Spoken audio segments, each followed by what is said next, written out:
Brothers and sisters, welcome to our channel. Today topic work from home. ప్రతి ఒక్కరు కూడా రాష్ట్ర వ్యాప్తంగా జరుగుతున్న డాక్యుమెంట్ వెరిఫికేషన్కి సంబంధించి చాలా డౌట్స్ కలిగి ఉన్నారు. అసలు గ్రామ వార్డు సచివాలయ సిబ్బంది గతంలో ఎవరు వెరిఫికేషన్ చేశారు, ఎవరికి ఇంట్రెస్ట్ అని పెట్టారు, ఎవరికి నాట్ ఇంట్రెస్టెడ్ అని పెట్టారు, ఇప్పుడు జరుగుతున్న సర్వేలో మన పేరు రాకపోతే ఏం చేయాలి, అలాగే ఇప్పుడు జరుగుతున్న ఏవైతే సర్వే ఎవరికి చేస్తున్నారు, ఏ క్వాలిఫికేషన్స్కి, ఎస్ఎస్సి, 10th, డిప్లొమా, డిగ్రీ వీళ్ళకి చేస్తున్నారా, ఇంకెవరికైనా చేస్తున్నారా, అలాగే ఈ సర్వేలో పేరు రాకపోతే ఏం చేయాలి, సర్వే డాక్యుమెంట్ వెరిఫికేషన్ ఏ విధంగా జరుగుతుంది, A to Z ఏజ్ వయసుతో సహా A to Z చెప్తానండి. ఎలాంటి ఉద్యోగాలు ఇస్తారో, జీతం ఎంత వస్తుంది కూడా నేను మీకు చెప్పడానికి ప్రయత్నిస్తాను. ఓకే, వీడియోని లైక్ చేయండి, 10 మంది ఉపయోగపడుతుంది. కొత్తగా వస్తే సబ్స్క్రైబ్ చేసుకోండి. టాపిక్లో భాగంగా మీకు స్క్రీన్ మీద చూస్తున్నాను, ముందు మీరు చెక్ చేయండి. సో మీకు రాష్ట్ర వ్యాప్తంగా డాక్యుమెంట్ వెరిఫికేషన్ చేస్తూ ఉన్నారు గ్రామ వార్డు సచివాలయ సిబ్బంది. ఈ యొక్క సర్వేని మీకు దశల వారీగా, అంటే స్టెప్ బై స్టెప్ మీకు అర్థమయ్యే విధంగా వర్క్ ఫ్రమ్ హోమ్ సర్వే గురించి చెప్పదలుచుకున్నాను. ఓకే, సో గత సర్వే స్పష్టత అంటే మీకు గతంలో ఈ సర్వే చేశారు. ఎవరు చేశారు? గ్రామ వార్డు సచివాలయ సిబ్బంది ఇంటికి వచ్చారు. కొంతమంది ఎక్కడో ఉంటే ఫోన్ ద్వారా, ఓటీపీ ద్వారా కూడా చేయించుకున్నారు. అక్కడ ఇంట్రెస్టెడ్, నాట్ ఇంట్రెస్టెడ్ అని ఉండేది. సో ఇంట్రెస్టెడ్ అని పెట్టిన వాళ్ళకి ఇప్పుడు అవకాశం కల్పించారు. అలా అని చెప్పేసి ఇంట్రెస్ట్ అని పెట్టిన ప్రతి ఒక్కరికి అవకాశం కల్పించారంటే అలా కాదండి. ఆ క్వాలిఫికేషన్ కూడా మెన్షన్ చేశారు, అది కూడా చెప్తాను. ఓకే, ఇక్కడ చూసినట్లయితే గతంలో గ్రామ వార్డు సిబ్బంది ద్వారా, సచివాలయ సిబ్బంది ద్వారా 18 నుంచి 60 ఏళ్ల మధ్య గల వారికి సర్వే చేశారు. ఇక్కడ వయసు 18 నుంచి 60 సంవత్సరాల లోపు ఉన్న ప్రతి ఒక్కరు కూడా ఆ నేమ్స్, ఎవరైతే నేమ్స్ వచ్చాయో, అటు లేడీస్ అవ్వచ్చు, జెంట్స్ అవ్వచ్చు. ఓకేనా, మళ్ళీ క్లియర్ చెప్తున్నా, 18 నుంచి 60 సంవత్సరాల మధ్య ఉన్న వయసు గల వారికి, వారు లేడీస్ అయినా జెంట్స్ అయినా, చదువుకున్నా చదువు లేకపోయినా వీళ్ళందరికీ కూడా సర్వే చేశారు. ఆ సర్వేలో ఎవరికైతే ఇంట్రెస్ట్ అని పెట్టారో, అలా ఇంట్రెస్ట్ పెట్టిన వారిలో ఎవరికైతే డిప్లొమా, ITI, డిగ్రీ ఆ పై చదువులు ఉన్నాయో వాళ్ళ పేర్లు మాత్రమే వచ్చాయి. క్లియర్. సో ముందుకెళ్దాం. ఇంకా ఆల్రెడీ ఇక్కడ మెన్షన్ చేశారు, విద్యార్హత లేకుండా గతంలో సర్వే చేశారు, బట్ ఇప్పుడు విద్యార్హత కావాలి, అది కూడా స్పెసిఫిక్గా. ఓకే, అయితే అర్హతలు లేని వారు అధికంగా ఉండడంతో సర్వే ఆపేశారు. అంటే ఆపేశారంటే దీన్ని రీమోడల్ చేశారు. ఐ మీన్ ఇప్పుడు ఆ సాఫ్ట్వేర్ని డెవలప్ చేసి ఎవరైతే క్వాలిఫికేషన్స్, డిగ్రీ, డిప్లొమా, ITI, ఎవరైతే టెక్నికల్గా నాలెడ్జ్ ఉందో వాళ్ళకి అవకాశం కల్పించబోతున్నారు. ఓకే, సో కొత్త సర్వే ఏ విధంగా ఉండబోతుంది ఇప్పుడు 2025లో మనకి, అంటే ఆల్రెడీ ఇది జనవరిలో, ఫిబ్రవరి, మార్చి ఆ గతంలో అట్లా చేశారు 3-4 months బ్యాక్. సో ఇప్పుడు ఈ సర్వే ఏ విధంగా జరుగుతుంది? ఇప్పుడు 2025 కొత్తగా విద్య అర్హత కలిగి ఉన్నవారు మాత్రమే. అంటే ఇక్కడ మీకు ఏం తెలియాలి, గతంలో ఉన్న సర్వేకి ఇప్పుడు సర్వేకి తేడా ఏంటి? గతంలో ఎవరైతే ఎడ్యుకేషన్ క్వాలిఫికేషన్ కలిగి ఉన్నారో, అది కూడా ITI, డిప్లొమా, డిగ్రీ ఆ పై చదువులు కలిగి ఉన్నారో వాళ్ళకి మాత్రమే పేర్లు వచ్చాయి. ఇంకా అర్థమైంది అనుకుంటా. Okay, ITI, diploma, degree, PG మాత్రమే. ఓకే, సో ఒక ప్రత్యేకమైన విధానంలో ఈ యొక్క ఒక స్థాయిలో ఆ పేర్లు తీసుకోవడం జరిగింది.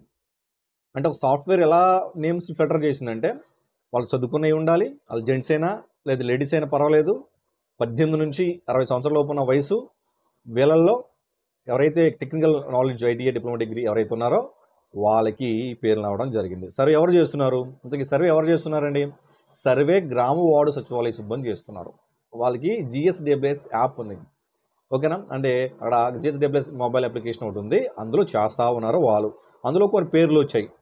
ఆ పేర్లు వరకు మాత్రమే వాళ్ళు సర్వే చేయగలుగుతారు. అది చెప్తున్నా, క్లియర్గా నోట్ చేసుకోండి. ఆ సర్వేలో ఉన్న పేర్లు వరకే, ఏవైతే గ్రామ వార్డు సచివాలయం సిబ్బంది, రాష్ట్ర వ్యాప్తంగా ఉన్న గ్రామ వార్డు సచివాలయ సిబ్బంది లాగిన్లో ఏవైతే పేర్లు వచ్చాయో అంతవరకు మాత్రమే వాళ్ళు సర్వే చేయగలరు ప్రస్తుతానికి. మరి కొత్త వారికి, ఆ సర్వేలో లేని వారికి సర్వే చేసే అవకాశం ఉంది. ప్రస్తుతానికి తెలియదు, కానీ మనకి త్వరలోనే ఆప్షన్ ఇస్తారు. ఆప్షన్ ఇచ్చినప్పుడు కూడా మీకు వీడియో చేస్తాను నేను. ఆప్షన్ ఇవ్వకుండా అయితే ఉండరు, ఎందుకంటే చాలామంది మిస్ అయ్యి ఉన్నారు. చాలామందికి సర్వే నాట్ ఇంట్రెస్టెడ్ అని పెట్టారు, ఇప్పుడు వాళ్ళు ఇంట్రెస్ట్గా ఉన్నారు. కొంతమంది సర్వే, కొంతమంది సచివాలయ సిబ్బంది వాళ్ళ కాంటాక్ట్ నెంబర్ దొరక్క వాళ్ళే సర్వే చేయడం కూడా జరిగింది. సో అలాంటివి కూడా రెక్టిఫై చేసి గవర్నమెంట్ ప్రతి ఒక్కరికి అవకాశం కల్పిస్తుంది. బట్ ప్రస్తుతానికైతే ఎవరికైతే పేర్లు వచ్చి వాళ్ళ వారికి చేస్తారు. అవి అవుతుండగానే మధ్యలోనే మీకు యాడ్ అని వస్తుంది, యాడింగ్ ద్వారా చేయొచ్చు. ప్రస్తుతానికైతే ఆప్షన్ లేదు, అది కూడా గుర్తుపెట్టుకోండి. ఓకే, నేనున్నానా లేని ఎలా తెలుసుకోవాలి? అసలు సర్వేలో నా పేరు వచ్చిందా లేదని ఎలా తెలుసుకోవాలి అంటే, అసలు నా పేరు నేను చెప్పాను కదా, అక్కడ GSWS మొబైల్ యాప్లో ఉండాలి. అంటే నేను గ్రామ వార్డు సచివాలయ సిబ్బందిని అప్రోచ్ అవ్వాలి ముందు. నేనంటే మీరే. ఓకేనా, మీ పేరు వచ్చిందా లేదా మీరు ఎలా తెలుసుకోవాలంటే, మీరు అక్కడ ఉన్న గ్రామ వార్డు సచివాలయ సిబ్బందిని అప్రోచ్ అయ్యి, అక్కడ ఉన్న క్లస్టర్ వైజ్గా ఉంటాయి, ఆ క్లస్టర్స్లో మీరు ఏ క్లస్టర్ చూసుకొని అందులో మీ పేరు వచ్చిందో చెక్ చేసుకోండి. పేరు వస్తే సర్వే చేస్తారు. పేరు రాకపోతే మళ్ళీ చెప్పాను, యాడ్ ఆప్షన్ వచ్చే అవకాశం ఉంది, అప్పటి వరకు మీరు వెయిట్ చేయాలి. ఓకే. సో మళ్ళీ చెప్తున్నాను, మీకు అలాంటి పేరు లేదు కాబట్టి మీరు నిరుత్సాహపడాల్సిన అవసరం లేదు. అప్ టు డేట్ మనకు వాట్సాప్ ఛానల్ ఉంది, అది డిస్క్రిప్షన్లో ఇస్తాను. దానిలో మీరు జాయిన్ అయ్యి మీరు ఎప్పటికప్పుడు వర్క్ ఫ్రమ్ హోమ్ సంబంధించి సర్వేకి సంబంధించి A to Z తెలుసుకోండి. ఓకే, సర్వే డేటా ఎందుకు అవసరం అంటే, ఇప్పుడు మనకి ఇంటి వద్ద నుండే పని చేయాలి, అటు మహిళలైనా పురుషులైనా ఇంటి వద్ద నుంచి పని చేయాలని చాలా ఇంట్రెస్ట్గా ఉంటారు చాలామంది. మళ్ళీ చెప్తున్నా, ఇక్కడ క్వాలిఫికేషన్ SSC ప్రస్తుతానికి ఆప్షన్ లేదు. అక్కడ SSC option ITA, degree, diploma ఆ పై చదువులు మాత్రమే ఉంది. SSC కూడా త్వరలో ఇవ్వచ్చు, అది కూడా చెప్తున్నా. ప్రస్తుతానికి ఇది ఇవ్వలేదు. 10th క్లాస్ పాస్ అయిన వాళ్ళకి కూడా అది కూడా త్వరలో ఇవ్వచ్చు. ఓకే, సో టెక్నికల్ ట్రైనింగ్ కూడా ఇచ్చే అవకాశం ఉంది. ఎందుకంటే టెక్నికల్ ఇప్పుడు ITA, డిప్లొమా, డిగ్రీలో కూడా టెక్నికల్ బీటెక్ వాళ్ళు కూడా మంచి అవకాశం ఉంటుంది. సో వాళ్ళందరూ కూడా ఇంటికాడ ఉండే మంచి మంచి కంపెనీస్ స్పాన్సర్ ద్వారా చాలా మంచి శాలరీ డ్రా చేయొచ్చు. సో ఎలాంటి జాబ్స్ వస్తాయి, ఎంత శాలరీ ఇస్తారు అనేది కూడా పర్టికులర్ మీకు తెలియజేస్తాను. ఓకే, సో ఈ యాప్ క్లియర్గాలో సర్వే చేసేసిన తర్వాత ఈ సర్వే రిపోర్ట్ కూడా తెలుసుకోవచ్చు. జిల్లాల వారీగా ఈ సర్వే జరుగుతూ ఉంది. జిల్లాల వారికి సర్వే జరుగుతూ ఉంది. అక్కడ ఏ జిల్లాలో, ఏ మండలంలో, ఏ విలేజ్లో ఎంతమందికి పేర్లు వచ్చాయి, ఎంతమందికి సర్వే చేశారు అనేది కూడా క్లియర్గా ఇచ్చారు. వాళ్ళకి ట్రైనింగ్ ఇచ్చి, వాళ్ళకి ఇంటర్వ్యూలు చేసి, ఓకేనా, ట్రైనింగ్ ఇచ్చి ఇంటర్వ్యూలు చేసి రిక్రూట్ చేసుకుంటారు. ఖచ్చితంగా జాబ్స్ వస్తాయండి. ఎందుకంటే గవర్నమెంట్ మంచి విధిగానే చేస్తుంది. గతంలో వర్క్ ఫ్రమ్ హోమ్ సర్వే జరుగుతుంది, చేయించుకోమంటే చాలామంది జాబ్స్ వస్తాయి రావు అని చెప్పి చాలామంది చేయించుకోలేదు కూడా. వాళ్ళు ఇప్పుడు బాధపడతా ఉన్నారు. ఎందుకంటే ఇప్పుడు డాక్యుమెంట్ వెరిఫికేషన్ చేస్తూ ఉన్నారు. డాక్యుమెంట్ వెరిఫికేషన్, సో అలాగే మీకు ఇక్కడ చూడండి క్లియర్గా.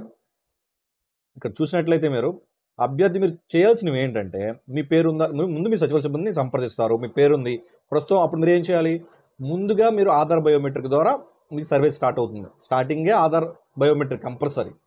ఓకేనా, బయోమెట్రిక్ అయింది. అక్కడ OTP ఆప్షన్ కూడా ఉంది, ఇంటి దగ్గర కూడా చేయించుకోవచ్చు. మీరు ఇంటి దగ్గరే ఉంటే వాట్సాప్కి మీ డాక్యుమెంట్స్ ఫార్వర్డ్ చేసి ఒరిజినల్స్ అప్లోడ్ చేయాలి. అక్కడ మళ్ళీ చెప్తున్నా, ఒరిజినల్స్ అప్లోడ్ చేయాలి పర్టికులర్గా. సో లేదు, మీరు సచివాలయ సిబ్బంది మీ ఇంటికి వస్తారు, అప్పుడేం పర్లేదు, మీరు లేకపోతే మీరు వెళ్ళి కూడా కలిసి చేయించుకోవచ్చు. ఓకే, ముందు ఆధార్ OTP, తర్వాత మొబైల్ OTP, మొబైల్ నెంబర్ కూడా రిజిస్టర్ అయి ఉండాలి. అలాగే మెయిల్, అది కూడా యూనిక్ మెయిల్. ఒక డాక్యుమెంట్ వెరిఫికేషన్కి ఒక మెయిల్ మాత్రమే, అంటే ఒక పర్సన్కి ఒక మెయిల్ మాత్రమే. ఆ మెయిల్ మళ్ళీ వాడలేరు, అది కూడా చెప్తున్నాను. యూనిక్ మెయిల్ అంటాం దాన్ని.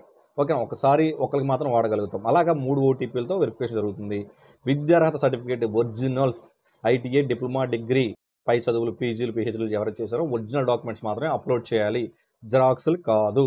ఓకే, సో అలాగే విద్యా సంవత్సరం అక్కడ అడుగుతుంది. పాసింగ్ ఇయర్, ఎప్పుడు పాస్ అయ్యారు, ఏ ఇయర్లో పాస్ అయ్యారు అని క్లియర్గా అడుగుతుంది.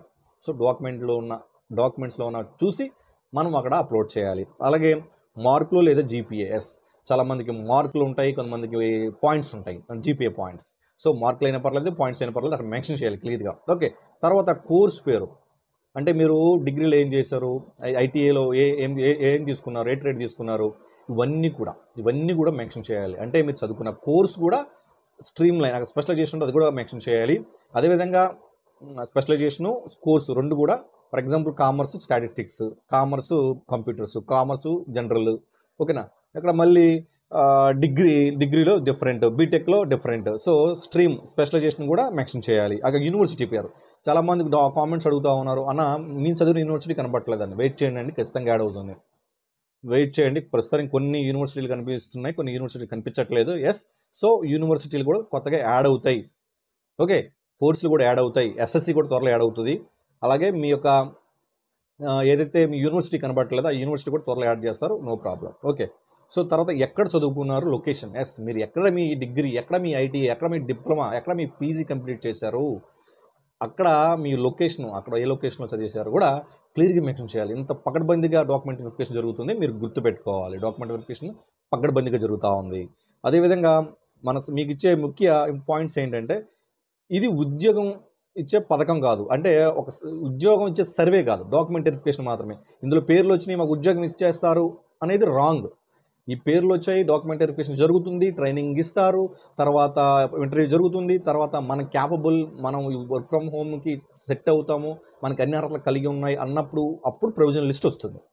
ఇప్పుడు వచ్చిన లిస్ట్ ఏదైతే ఉందో అందులో ఉన్న పేర్లందరికీ ఉద్యోగాలు రావు. ఎందుకంటే అందులో చాలామంది క్వాలిఫికేషన్ లేకుండా కూడా క్వాలిఫికేషన్ ఉందని గతంలో సర్వే చేయించుకున్నారు. సో అలాంటివన్నీ ఫిల్టర్ అయిపోతుంది. డాక్యుమెంట్ వెరిఫికేషన్లో 100 మంది ఉంటే ఇంచుమించు ఒక 40 మంది 30 మంది డాక్యుమెంట్స్ లేకపోవచ్చు, మళ్ళీ అందరికీ ఉద్యోగాలు అట్టేస్తారు. Yes or no? సో ఇది డాక్యుమెంట్ వెరిఫికేషన్ మాత్రమే. ఇందులో డాక్యుమెంట్ వెరిఫికేషన్ ప్రాపర్గా జరిగి వాళ్ళకి ట్రైనింగ్ ఇచ్చి మీకు ఇంట్రెస్ట్గా ఉండి అన్నీ పర్ఫెక్ట్గా ఉంటే మీకు అప్పుడు ఉద్యోగం వస్తుంది. ఓకే, ఇది డేటా చూస్తూ ఉన్నారు. Okay, first time work from home survey చేసేటప్పుడు అందరి పేర్లు వచ్చాయి. చాలామంది ఇంట్రెస్ట్ అని పెట్టారు, చాలామంది నాట్ ఇంట్రెస్టెడ్ అని పెట్టారు, చాలామంది అసలు ఈ ఉద్యోగాలు చేస్తారని చెప్పేసి అసలు ఆ సర్వేనే చేయించుకోలేదు. సో తద్వారా అప్పుడు సర్వే చేయించుకోలేదు, నాట్ ఇంట్రెస్టెడ్ అని పెడతారు. సో ఇప్పుడేమి ఇంట్రెస్ట్ అని చెప్తా ఉన్నారు. సో ఇప్పుడు గవర్నమెంట్ మీకు అవకాశం ఇస్తుందో లేదని చెక్ చేసుకోవాలి. ఓకే, సో మళ్ళీ మీకు డౌట్స్ని కామెంట్ చేయండి. డౌట్స్ అన్ని క్లారిటీ తీసుకొని సర్వే చేసేటప్పుడు మీకు ఆన్సర్ చేస్తాను. ఓకేనా? అందరూ బాగుండాలి, అందరికీ మంచి జరగాలి. జై హింద్.